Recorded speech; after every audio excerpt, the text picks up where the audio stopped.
الرجيم بسم الله الرحمن الرحيم الحمد لله رب العالمين والصلاة والسلام على أشرف المرسلين وخاتم النبيين ورحمة الله للعالمين وبعد.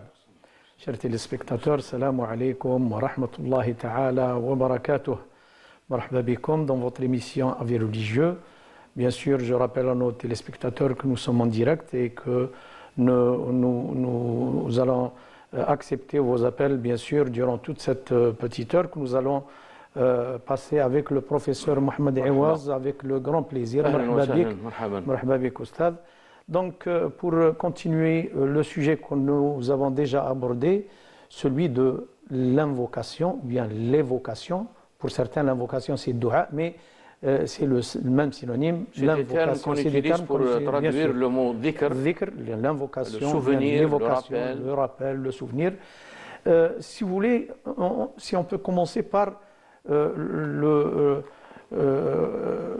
les moyens que peut bien sûr recourir le musulman, les moyens et les conditions qui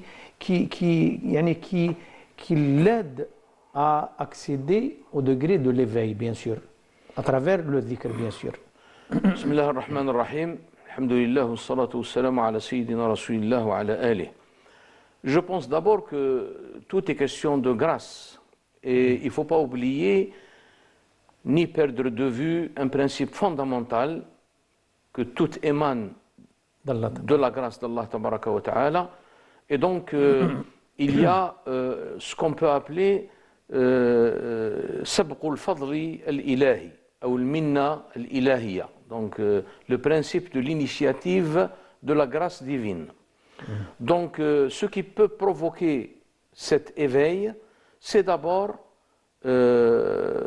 cette question de cette initiative de cette grâce divine, et cette initiative, elle est évoquée dans le Coran à propos de l'invocation également. Par rapport à ce que nous sommes en train d'exposer, il y a un verset وَلَا ذِكْرُ اللَّهِ أَكْبَرُ.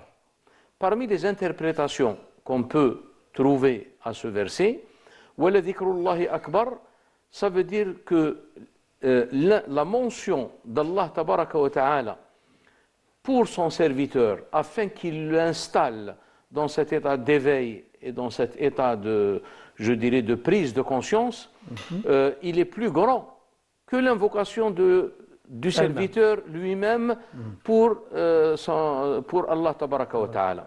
Donc c'est pour cette raison que il faudra tenir compte de ce principe.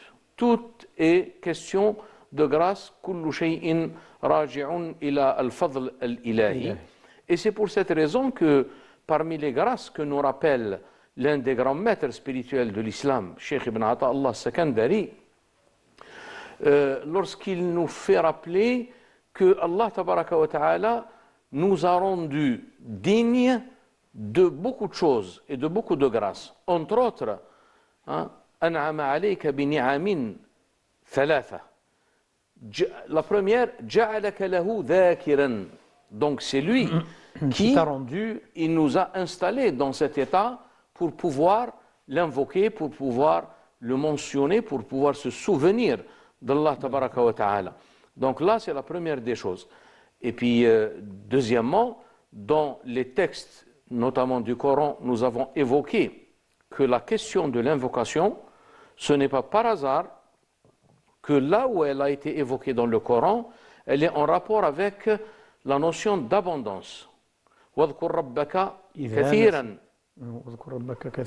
وَلَذِكْرُ اللَّهِ أَكْبَرُ الَّذِينَ يَذْكُرُونَ اللَّهَ وَاذْكُرُوا اللَّهَ كَثِيرًا لَقَدْ كَانَ لَكُمْ فِي رَسُولِ اللَّهِ إِسْوَةٌ حَسَنَةٌ لِمَنْ كَانَ يَرْجُو اللَّهَ وَالْيَوْمَ الْآخِرَ وَذَكَرَ اللَّهَ كَثِيرًا يَا أَيُّهَا الَّذِينَ آمَنُوا اذْكُرُوا اللَّهَ ذِكْرًا كَثِيرًا.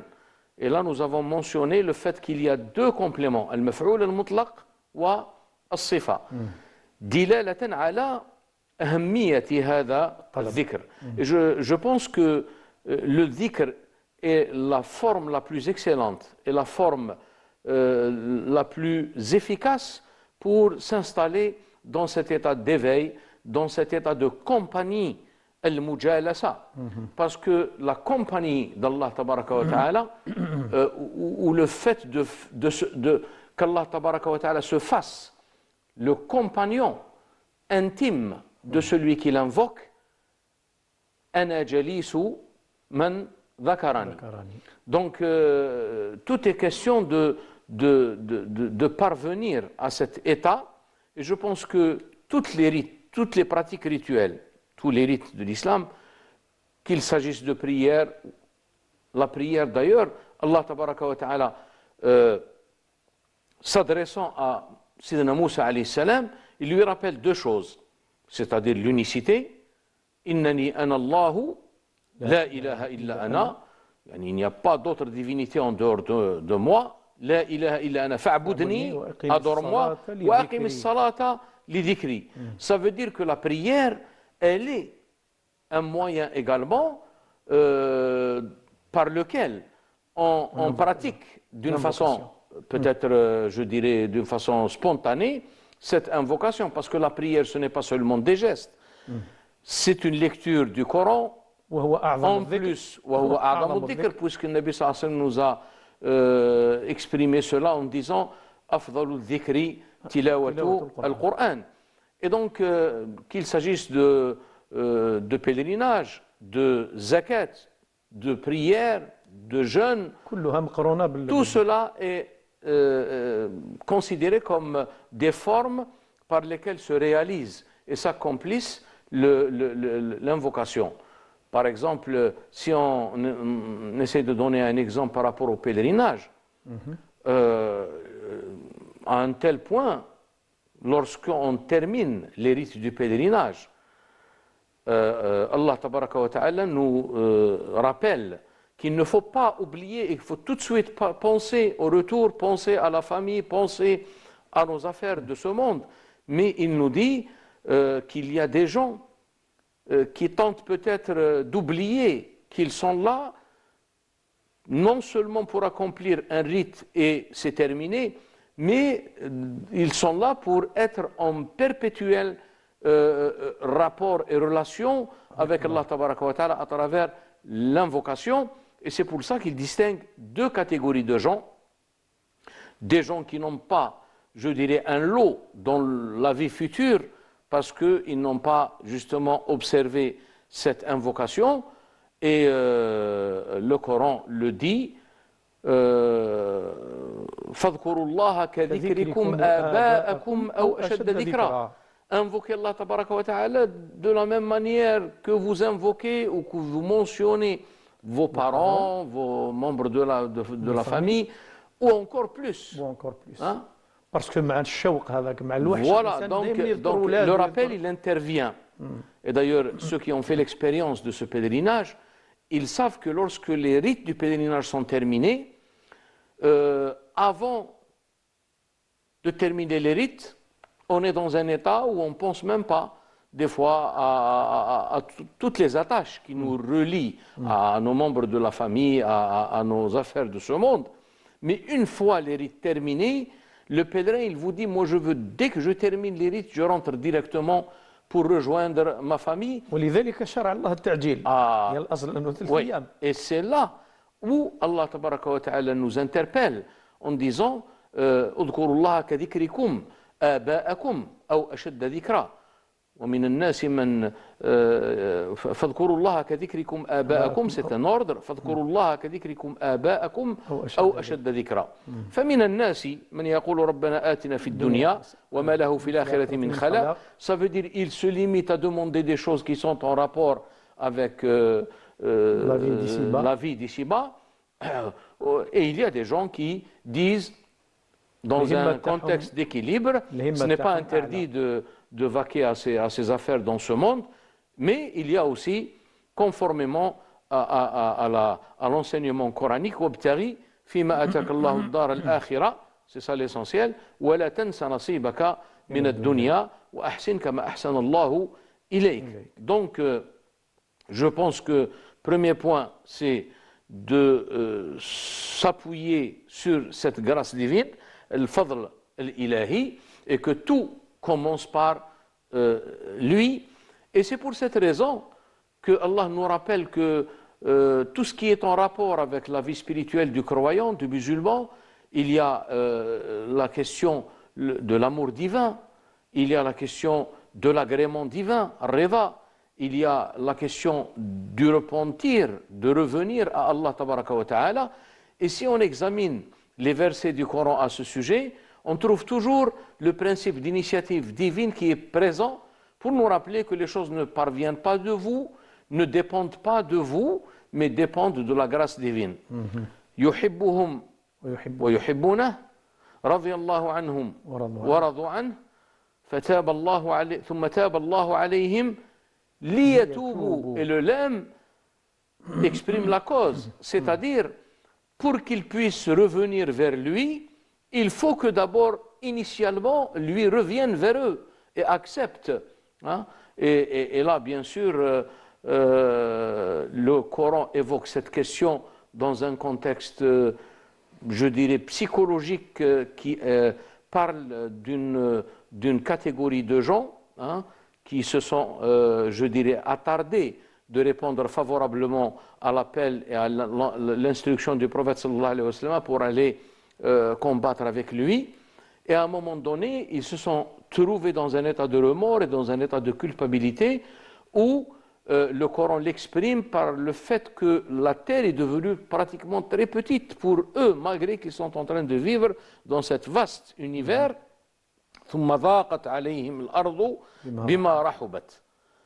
Alors là vient la grâce divine. ثم تاب الله عليهم ليتوبوا. Donc si ce n'était pas cette grâce divine, eux, ils ne pourraient jamais revenir vers lui. Donc ça, c'est quelque chose de très important. Professeur, pour certains, malheureusement, ils croient que pour eux, cette forme d'invocation, bien cette action représente comme une, comment dirais-je, il est en train de rendre à Allah tabaraka wa ta'ala une faveur et il attend d'Allah Azza wa Jal la récompense. Justement, alors que il doit se souvenir que c'est une grâce. C'est une grâce d'abord. Et justement, quand on prend conscience de cette grâce, on élimine cette, je dirais, cette pensée qui est une mauvaise pensée. On n'a aucun mérite si ce n'est la grâce d'Allah tabaraka wa ta'ala. Et c'est pour cette raison que tout repose sur la reconnaissance de cette grâce. Alors, on peut rappeler ici la question de notre existence même sur Terre. Lorsqu'il a été prescrit à Adam et il lui a été enseigné de jouir des plaisirs mais de ne pas manger, donc il a l'interdiction. D'un point de vue symbolique, il y a eu pour des raisons, des sages raisons d'être, hikmah ilahiyya, il l'a laissé, je dirais, commettre, entre parenthèses, ce péché, cette faute, cette erreur, et il a mangé de cet arbre. Donc, à ce moment-là, il y a une nécessité d'un repentir. Hein? Et ce repentir, Adam, tel que nous l'exprime le Coran, Rabbana, zalamna anfusana, wa illam taghfir lana. Donc, si tu ne nous pardonnes pas, donc il y a une condition, ils sont conscients de cela. Et donc, nous devons tirer exemple et leçon de cette histoire, de notre. D'ailleurs, sur le Baqara, c'est très clair. فتلقى آدم من ربه كلمات فتاب عليه. Voilà.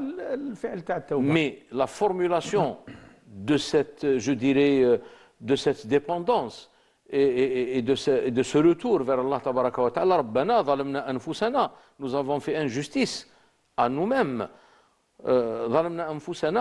Mais si tu ne nous pardonnes pas, et si tu ne nous fasses pas miséricorde, certes, لنكونن من الخاسرين. معنى هذه العبارة اللي قالها سيدنا آدم هي الكلمات التي علمها الله عز وجل إياها. فتلقى آدم من ربه كلمات. Donc il n'y a aucun mérite, je dirais, et comme le disait Ibn Atta, il vaut mieux qu'une personne exprime cette pauvreté et الافتقار إلى الله تبارك وتعالى معصية أورثت ذلا وانكسارا خير من طاعة أورثت عجبا واستكبارا.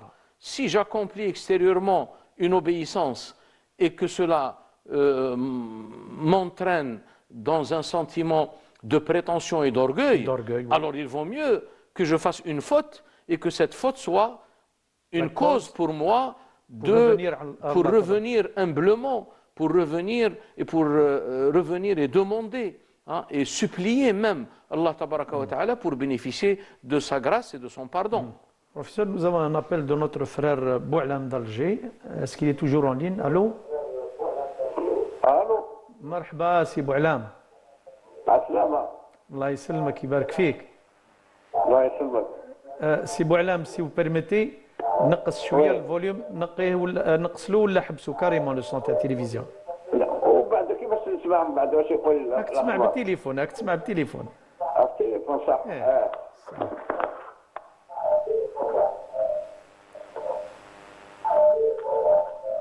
الو الو وي تفضل سي بوعلام. فوتر كيستيون. السلام عليكم. وعليكم السلام ورحمه الله. انا طفل عندي 40 سنه، خطيت طفله بالطوموبيل اكسيدون في عمرها 12 سنه 14 سنه هكذاك. درت اكسيدون بالطوموبيل؟ بالطوموبيل قتلت طفله عندها 40 سنه. ايه ومن بعد الناس سامحوا لي، بعد الناس سامحوا لي بصح مانيش شافي ولا ديت الفيديو ولا لا. معليش انا بديت ولا واش نديرو. معليش سي بوعلام، خذ راحتك، طول بالك واهدر وانت مرتاح ان شاء الله. انا هنا باش نسمعوك ان شاء الله ونعطيوك الجواب اللي يريحك ان شاء الله. ايه تفضل تفضل. وشنو؟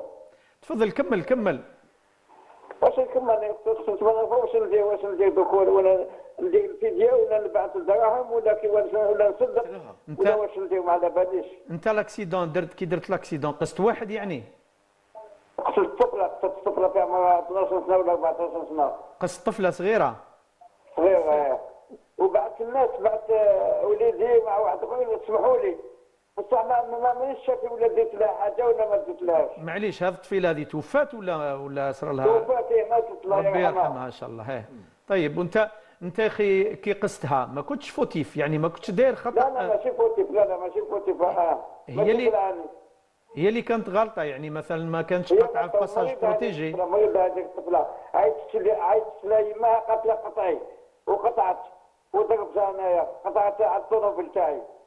وانت المهم كنت في عقلك ما كنت كان؟ بعقلي انا. طيب. كنت بعقلي. طيب دوك تسمع الجواب ان شاء الله. داكور. في هذه الحالة dans ce cas il y a صيام شهرين متتابعين. Donc le jeûne de 2 mois consécutifs. القتل الخطأ c'est ce qui est c'est pratiquement celui qui est passible d'un homicide involontaire. Donc القتل الخطأ أن يصوم شهرين متتابعين. كفارة تاعو صيام شهرين متتابعين. L'expiation c'est الصيام شهرين متتابعين. طيب ماشي. Donc professeur, si vous voulez, Allah tabaraka wa ta'ala nous a recommandé de l'évoquer ou de l'invoquer d'une façon abondante, bien sûr. Est-ce qu'on peut considérer que le dhikr est seule voie vers la vie spirituelle et seule voie vers le cheminement vers Allah tabaraka wa ta'ala, ou bien y a-t-il d'autres moyens? Il y a beaucoup de moyens. Déjà, il y a le fait d'observer et d'accomplir, c'est très important, les actes obligatoires. Et ensuite, essayer de parfaire et essayer de s'engager dans une démarche de perfectionnement ou de proximité ou de rapprochement d'Allah tabaraka wa ta'ala par l'accomplissement des actes surérogatoires, comme cela a été exprimé dans la tradition sainte. Le hadith al-Qudusi, et d'ailleurs le hadith al-Qudusi qui commence par évoqué la notion de la sainteté, al-wilaya. من آذى لي وليا فقد آذنته بالحرب. En plus, ensuite il dit وما تقرب إلي عبدي, jamais mon serviteur ne s'est rapproché de moi autant que par l'accomplissement des actes obligatoires. Donc il faut d'abord observer ce qui est à caractère obligatoire, al-fara'id. Ensuite, il y a les actes surrogatoires, al-sunan, al-mustahabbat wa al-nawafil. Et là, c'est donc la voie, elle consiste à observer les deux.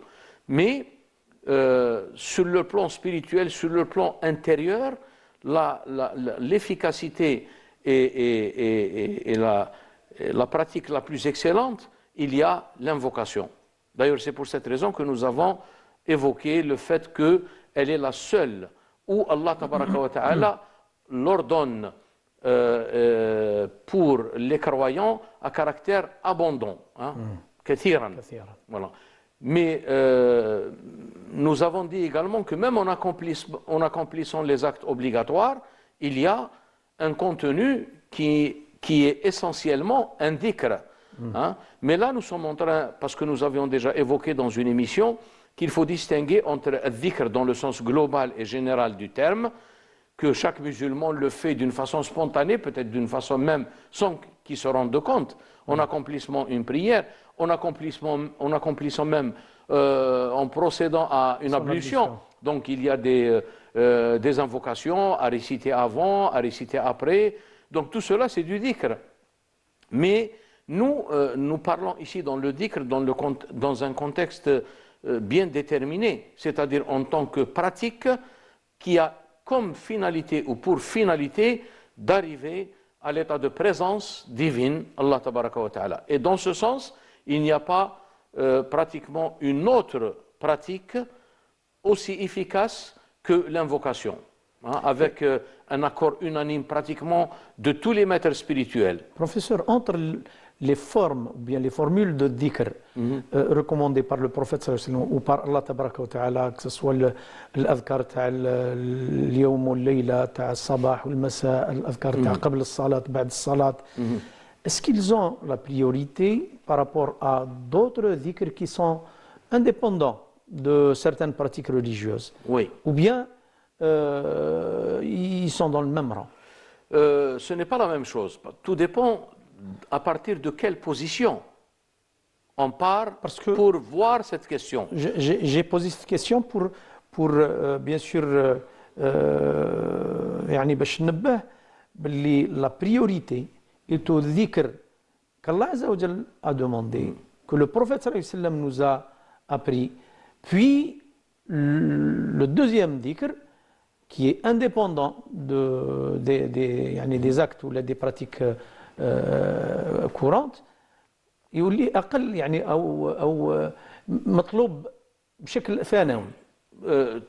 Tout dépend parce que justement ces invocations que le prophète sallallahu alayhi wa sallam nous a enseignées avant de commencer la prière, dans la prière, à la fin de la prière, sachant que la porte est ouverte, on n'est pas obligé de se conformer à des invocations qui ont été prescrites par le prophète sallallahu alayhi wa sallam. Cela est meilleur pour la personne qui est en mesure d'apprendre ces... Bien sûr, de les apprendre par cœur. Justement, la finalité de ça, c'est quoi? C'est d'être en perpétuelle invocation. Parce que quand vous sortez de chez vous, quand vous rentrez dans la mosquée, quand vous sortez de la mosquée, de toute façon, toutes les situations dans lesquelles se trouve la personne dans sa vie durant, il y a une invocation. Bien sûr. Et c'est pour cette raison que Allah tabaraka wa ta'ala a parlé d'un trait et d'un qualificatif et d'une marque des invocateurs par excellence lorsqu'il a dit alladhina yadhkuruna Allah ulul albab, les gens qui sont doués de raison, qui sont doués d'intelligence. إن في خلق السماوات والأرض واختلاف الليل والنهار لآيات لأولي الألباب. أولو الألباب, comment les qualifie le Coran? Le premier qualificatif. Premier qualificatif. الذين يذكرون الله كيف يذكرون الله قياما قياما وقعودا وعلى جنوبهم. Et si on médite bien sur la vie de la personne, nos vies personnelles, la personne ne peut pas être dans une position autre que ces trois.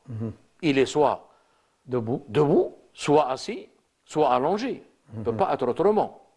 Donc, ça veut dire que d'une façon indirecte, c'est une allusion الذين يذكرون الله على كل حال. في كل أحوالهم. Ce qui était le cas du prophète صلى الله عليه وسلم. كان صلى الله عليه وسلم يذكر الله على كل أحواله أو على كل أحيانه. Donc, il était en perpétuelle invocation.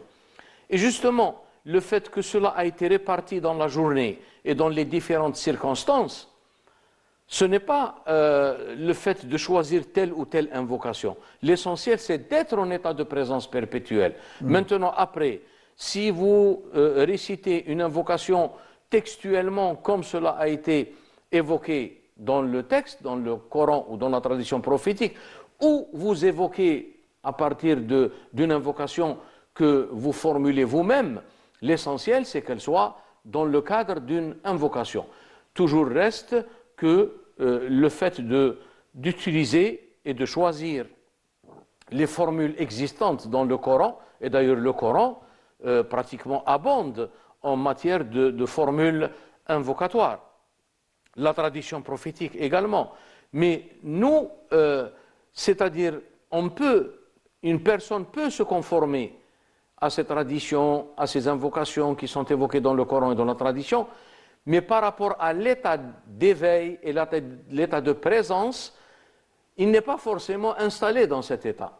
Et c'est pour cette raison que les maîtres spirituels, en tant qu'éducateurs, en tant que gens qui essayent de mettre et de guider la personne pour qu'elle s'installe dans cet état de présence, et cet état de présence qui est en lui-même une forme d'invocation, même si la personne, elle est silencieuse. Professeur, est-ce que le fait d'arriver à un niveau où on sent que le dhikr devient un besoin, on ne peut pas s'en passer. Oui. Et le moment où on arrive à oublier ou à interrompre le dhikr, on n'est pas bien. Exactement.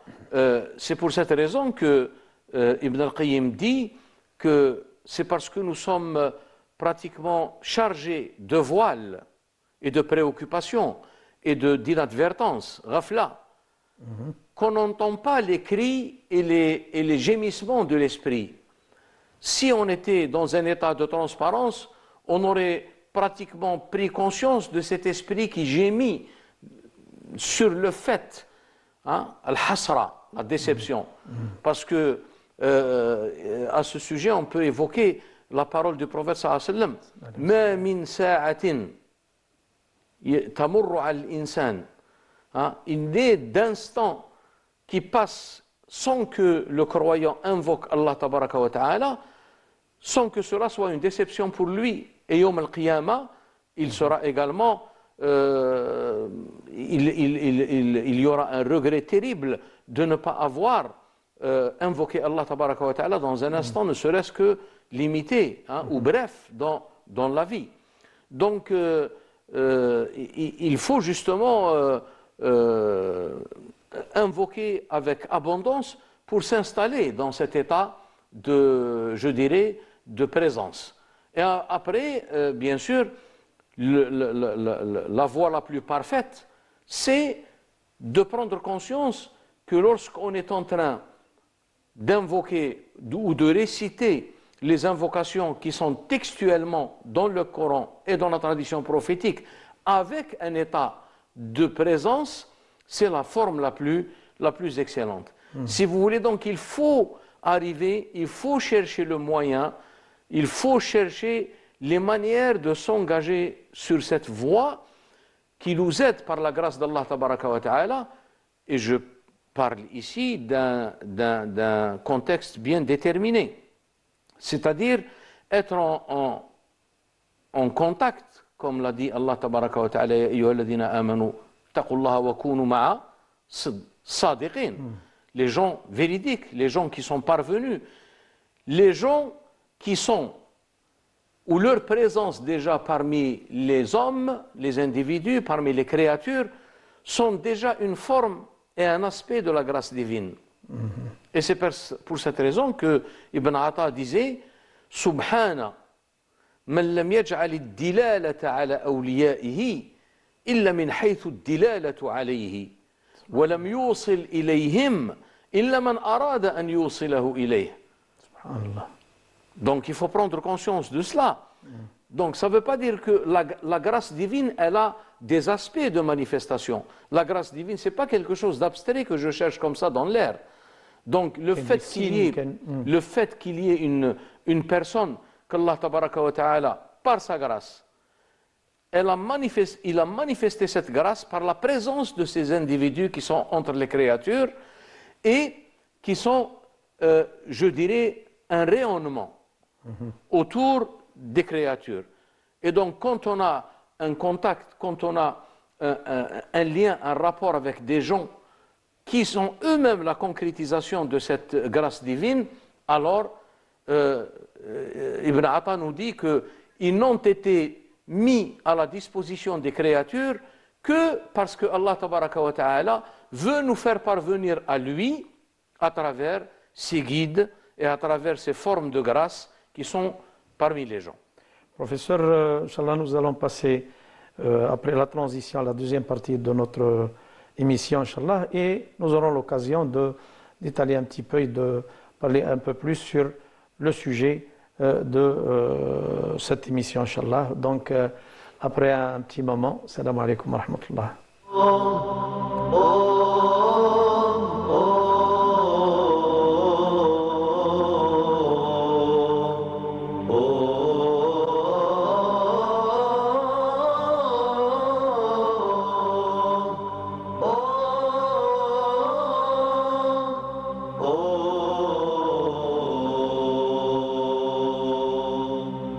طرقت باب الذي لا يغلق الباب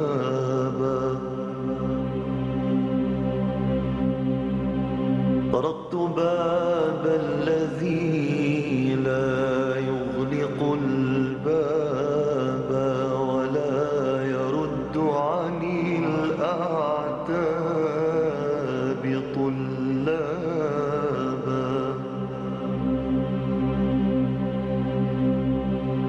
ومن إذا جاءه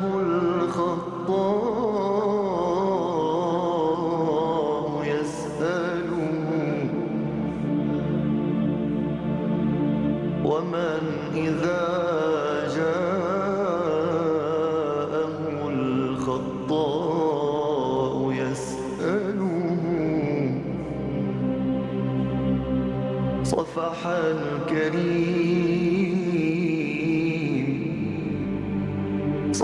الكريم عن الأخطاء ما خابا ومن يمد يدا تحنو لملتجئ إليه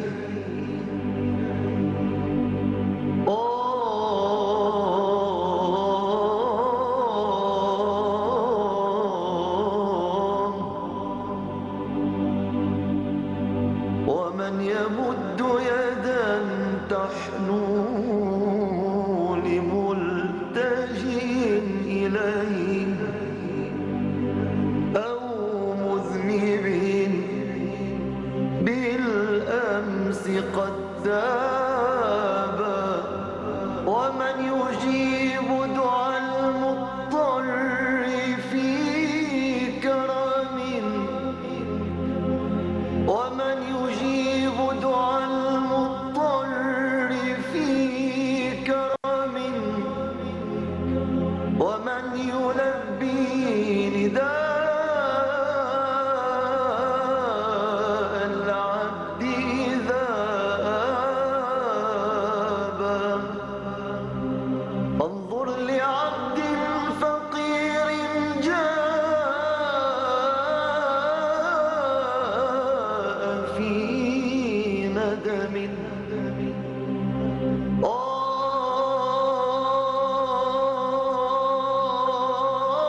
Salam alaikum wa rahmatullahi wa barakatuh.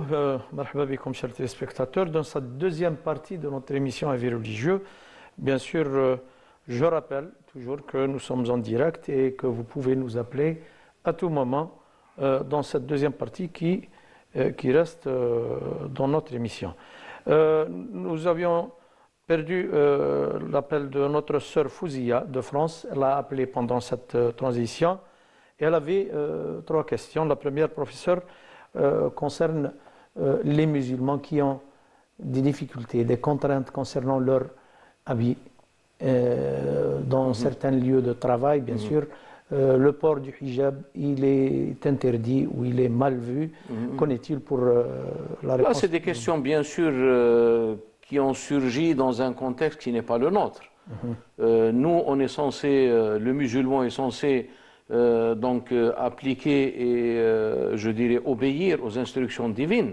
Dans l'une des instructions, ya ayyuhan nabiyyu qul li azwajika wa banatika wa nisa'il mu'minin yudnina alayhinna min jalabibihin. Donc le fait d'avoir une tenue décente et d'avoir la chevelure couverte, donc ça c'est parmi les principes que la loi enseigne. Maintenant, je sais qu'il y a des musulmans qui vivent, nous l'avons déjà vécu auparavant, qui vivent dans des contextes qui sont des contextes, il faut le dire clairement, des contextes laïques, mais je dis aussi laïque, c'est anti-religieux aussi. Bien que les laïcs eux-mêmes, ils disent que non, la laïcité, c'est un espace où chacun peut exprimer librement. Mais ce n'est pas le cas, parce que lorsqu'on essaie, par exemple... La laïcité est instrumentalisée par certains voilà. pour... Non, même, par exemple, par rapport à cette question, on a introduit ce problème dans le contexte des signes religieux extérieurs et dans un contexte laïque, on n'a pas le droit de porter ces signes religieux. Nous, on dit, toute cette explication, elle s'inscrit dans ce qu'on peut appeler une attitude anti-religieuse, c'est clair. Donc, la situation, bon, en premier lieu, la meilleure situation, c'est que la personne vit pratiquement pleinement, et cela n'est possible que dans un contexte musulman, c'est-à-dire géographiquement, le musulman لا يستطيع أن يعيش دينه إلا في بلد وفي مجتمع مسلم. Il y a des cas exceptionnels comme ceux de nos frères qui sont à l'étranger.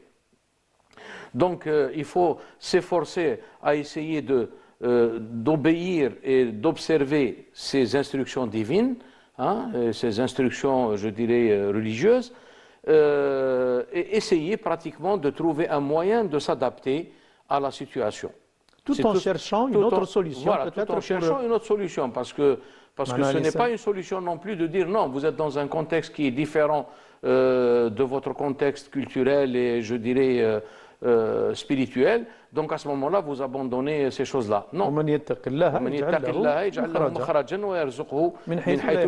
Ça c'est l'attitude. Si c'est une nécessité, voilà, il n'y a pas d'autre solution. Il doit avoir, ne serait-ce que, il faut qu'il y ait une intention de changer de contexte et de vivre dans un contexte où on peut vivre librement et sereinement notre foi et notre religion. Par rapport à la deuxième question, la deuxième question concerne la question de l'oubli dans la prière. Alors à ce moment-là, si par exemple une personne est en train d'accomplir une prière et à un moment donné elle ne sait plus est-ce qu'elle est à la 3e raka'a ou à la 4e ou elle a ajouté une de plus, à ce moment-là, elle va opter tout le temps pour plus. Et si par exemple elle ne sait pas est-ce qu'elle est dans la 3e raka'a ou elle est dans la 4e, à ce moment-là, elle va considérer qu'elle va ajouter une. C'est comme si elle avait une au moins. Et dans la mesure où l'oubli a fait qu'elle a fait 5, à ce moment-là, après le salam, elle va faire 2 prosternations et pas de rak'at. 2 prosternations, sajdatan, qu'on appelle sajdata sahw, et faire pratiquement l'invocation et refaire le salam. Et elle s'est acquittée pratiquement de cet oubli, de cette inadvertance qui a intervenu dans la prière. Concernant la troisième question, elle voudrait savoir, est-ce que le fait de vouloir faire la grâce matinée lui permet de ne pas faire la prière. كانت على المؤمنين كتابا موقوتا. La prière ne peut être accomplie que lorsque le moment déterminé par, je dirais, la loi, et je dirais astronomiquement, il y a, je dirais, un avis que l'heure de telle prière rentre à telle heure. À ce moment-là, il faut procéder à la prière. Et après, si elle veut se reposer, elle se reposera après. Mais dormir et laisser le temps de la prière sortir, hein, c'est considéré comme quelque chose qui n'est pas conforme. Donc elle peut faire sa prière, elle peut se lever. Exactement. En et faisant après, sa prière, elle se repose autant qu'elle veut. Bien sûr, il est recommandé de faire, pour celui qui veut reprendre son sommeil, qu'il le fasse après le shuruq. Pas obligatoirement, en tout cas la meilleure façon. Parce que كاين فيها نهي عن النبي صلى الله عليه وسلم. D'ailleurs حتى سيدنا علي يقول بأنها من أسباب دفع الرزق يعني نفي الرزق إنه الإنسان يرقد مباشرة بعد الصبح. Mais je pense que là c'est une personne qui nous appelle de France, donc c'est un jour où il n'y a pas de, c'est un jour, c'est le week-end. À ce moment-là, elle reviendra pour se reposer. Bien sûr, بعد الشروق تقدر ترقد. Même قبل الشروق, elle peut le faire. Bien sûr, bien sûr.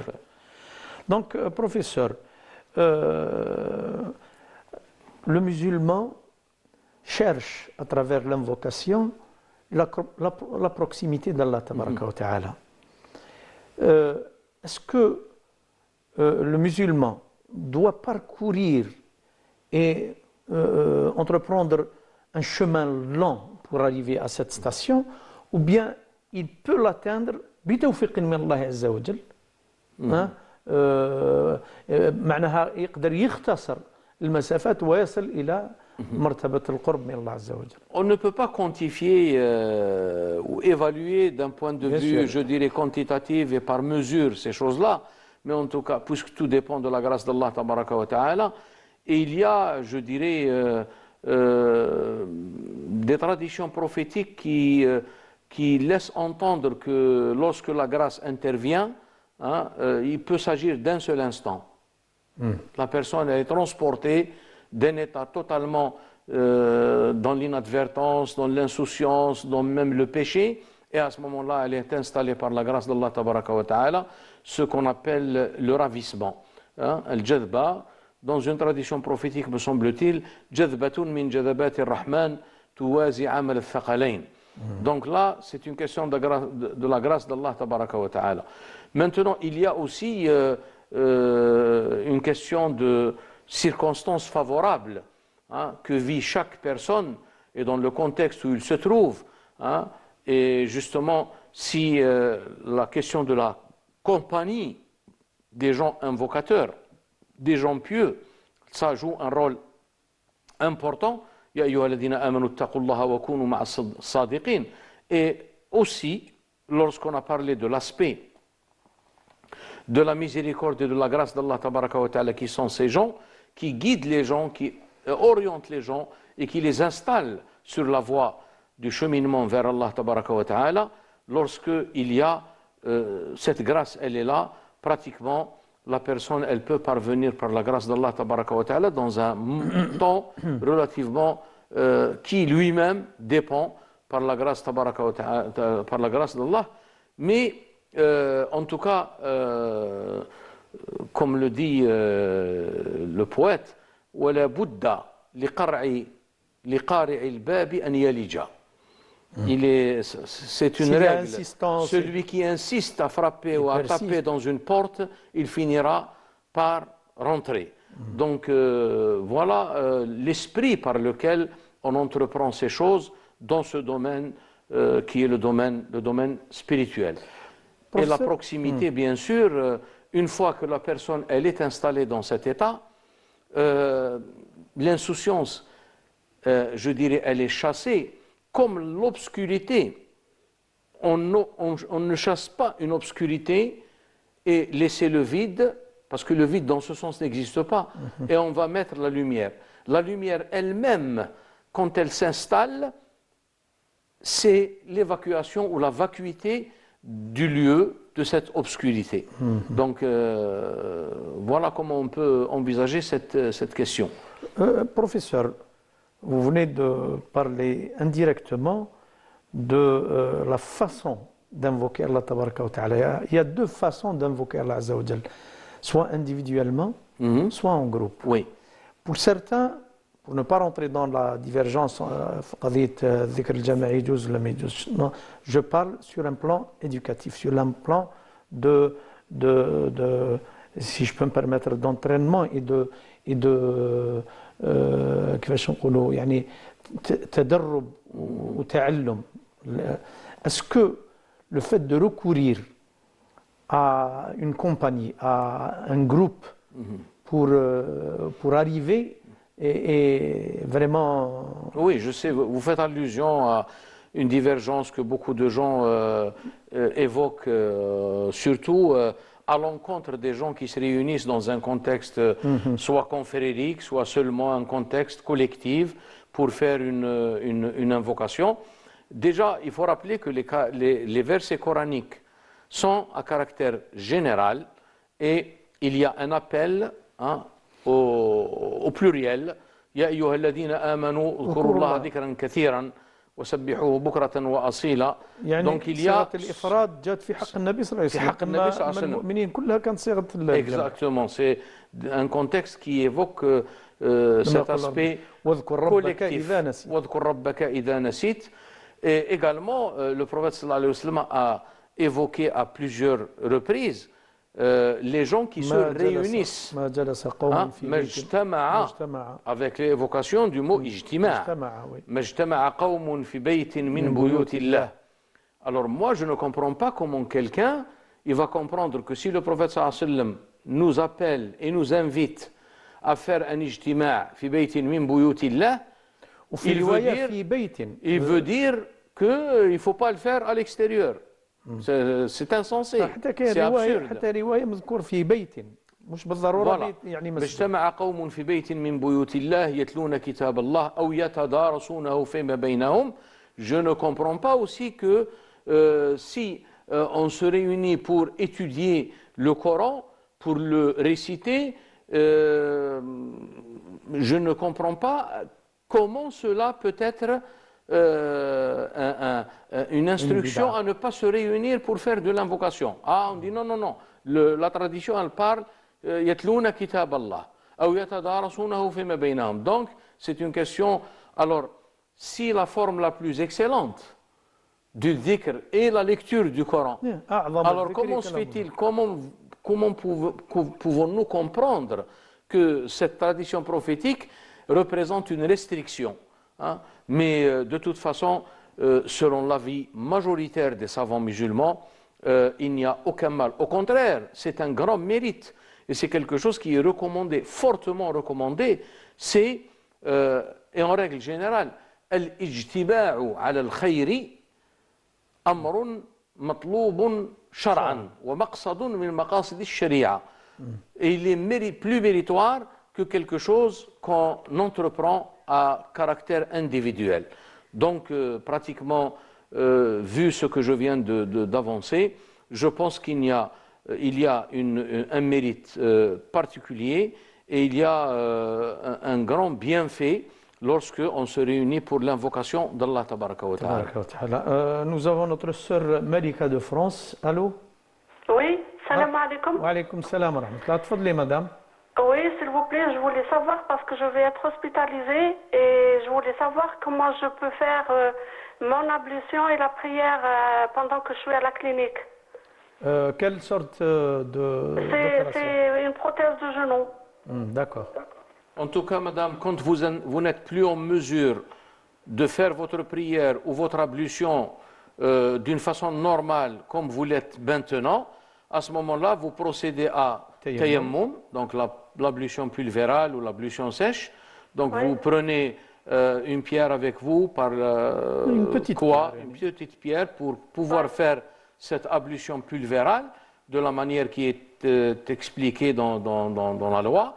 Et la prière également, vous pouvez la faire d'une façon assise, et même si vous ne pouvez pas, avec la position qui avec vous la convient. position qui vous convient. Allongé, Vous verrez la position qui vous soit convenable pour accomplir la prière, sauf il faut par exemple faire une distinction entre l'inclinaison, le recours et la prosternation, al-sujoud, durant votre prière. Oui, Mais dans tout cas, vous vous adaptez, en fonction de la situation dans laquelle vous vous trouverez. Vous me parlez de prothèse, je comprends, donc ça veut dire peut-être que l'inclinaison... Mais je vous dis, même, vous pouvez même allonger, faire la distinction entre le recours et le sujoud avec le mouvement des yeux. Oui, s'il vous plaît, je voulais demander autre chose, parce que les 2 premiers jours surtout, je ne pourrais pas me laver, faire le dos, vous voyez ce que je veux dire? Donc, est-ce qu'avec des lingettes, on peut se nettoyer, se laver et faire avec taïmoum après et faire Oui, il n'y a aucun problème. Du moment que vous n'êtes pas dans un état qui vous interdit de pratiquer la prière, c'est-à-dire en dehors de votre cycle, à ce moment-là, vous pouvez bien sûr utiliser d'autres moyens pour vous nettoyer. Dans la mesure où il est difficile pour vous de se déplacer et d'aller vers l'endroit où vous faites l'ablution, vous faites une ablution sèche et exactement ce que vous venez d'évoquer est totalement toléré pour accomplir votre prière, Inch'Allah. Inch'Allah. Je vous remercie beaucoup. Merci beaucoup et bonne journée. Merci. À vous aussi, madame. Donc, pour terminer, professeur, la proximité d'Allah Tabaraka wa Ta'ala, le fruit de la proximité d'Allah Tabaraka wa Ta'ala, le fait de se sentir proche d'Allah Azza wa Jal, quel est le fruit?